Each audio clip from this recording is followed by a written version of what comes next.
February 28, 2026. India woke up to discover that the world's most important oil highway has effectively shut down. The Strait of Hormuz shut. No tankers, no crude, no cooking gas, no certainty. For most countries, that would have triggered panic.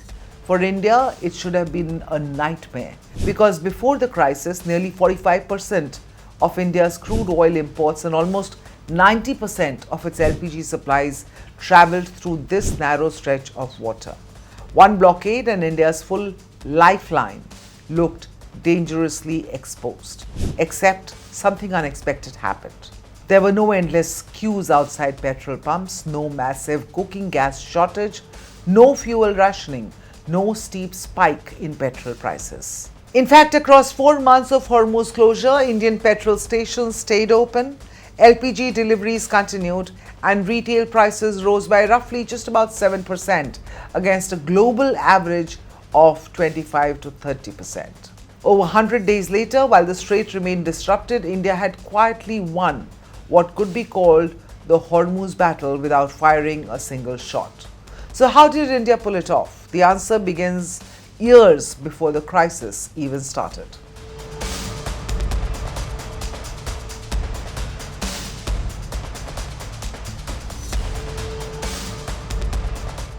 Energy security isn't built during a crisis. It's built long before one arrives. And over the past decade, India had been quietly rewriting its oil playbook. Back in 2006, India imported crude oil from just 27 countries. Today, that number has jumped to 41 countries, which means when Hormuz became a choke point, India didn't have to desperately search for new suppliers. It simply bought more from the ones it had already acquired in the last decade. The United States, Russia, Norway, Canada, Algeria, West Africa, and of course the North Sea producers. Within weeks, India's dependence on Hormuz routes fell dramatically. Nearly 70% of crude imports were now arriving through alternative shipping routes. The diversification, when it was quietly happening, did not make headlines. But when the crisis hit, it became India's biggest advantage.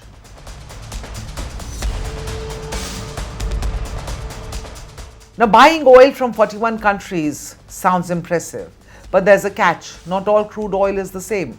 Some is light, some is heavy, some contains more sulfur, some produces different fuel yields, which literally means that a refinery designed for Middle East crude cannot automatically process North Sea or Canadian crude, unless it was designed to. India's refining network was. Today, India operates 24 flexible refineries capable of processing different grades of crude. Add to that, more than 54,000 kilometers of oil and gas pipelines have been laid. Over 1 lakh petrol pumps, a nationwide distribution network. So changing suppliers did not mean rebuilding the infrastructure. The infrastructure was already waiting.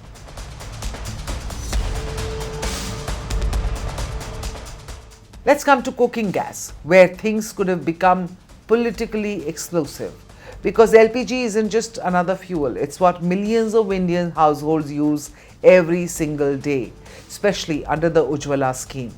Back in 2014, India had just 11 LPG import terminals. Today, that number has doubled. 22 terminals spread across both coasts.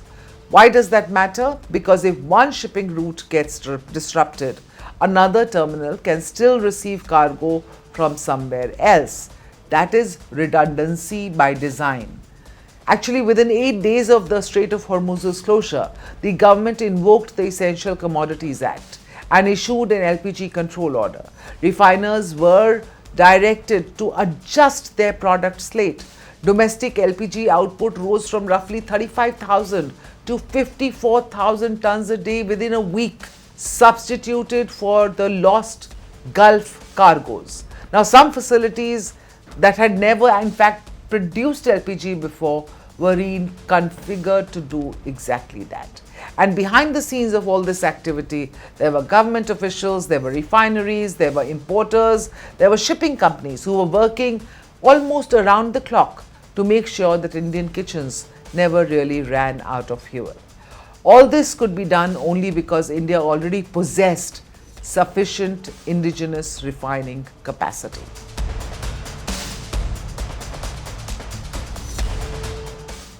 As the crisis deepened, new rules kicked in almost immediately. Natural gas supplies were prioritized. Households came first. CNG transport remained protected.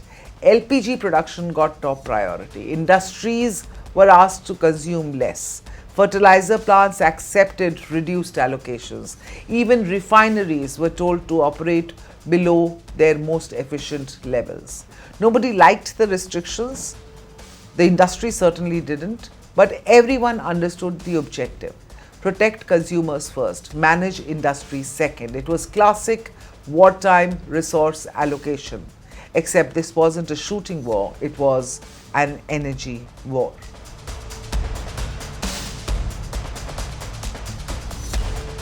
Every country facing an oil crisis asks one question: how long before we run out? India already knew that answer because it had built reserves. At the height of the crisis, India had roughly 60 days of crude and LNG reserves, along with 45 days of LPG inventories. Those were not accidental stockpiles. They were years of investment finally paying off. Those reserves bought something incredibly valuable: time. Time to negotiate, time to reroute supplies, time for markets to stabilize, and in an energy crisis, time is often the difference between panic and stability.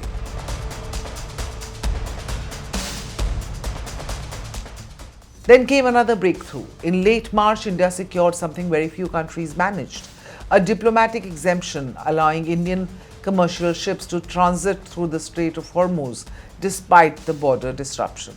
By early April, multiple India-flagged vessels had successfully sailed through. Each successful voyage meant more than fresh crude for us. It meant confidence. It meant refineries could plan ahead. Supply chains became predictable again, and fears of shortage slowly faded. Diplomacy, not military power, kept India's energy lifeline open.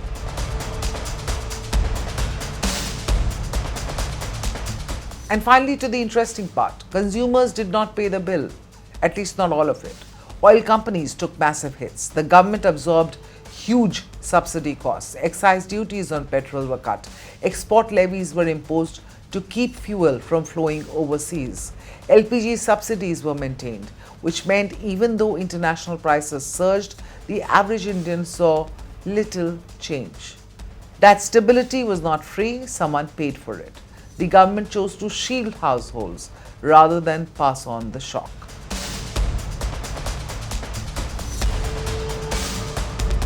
So the Hormuz crisis wasn't won because India got lucky. It won because someone had spent years preparing for a day like this, diversifying suppliers, building storage, expanding LPG terminals, modernizing refineries, strengthening diplomacy, creating strategic reserves.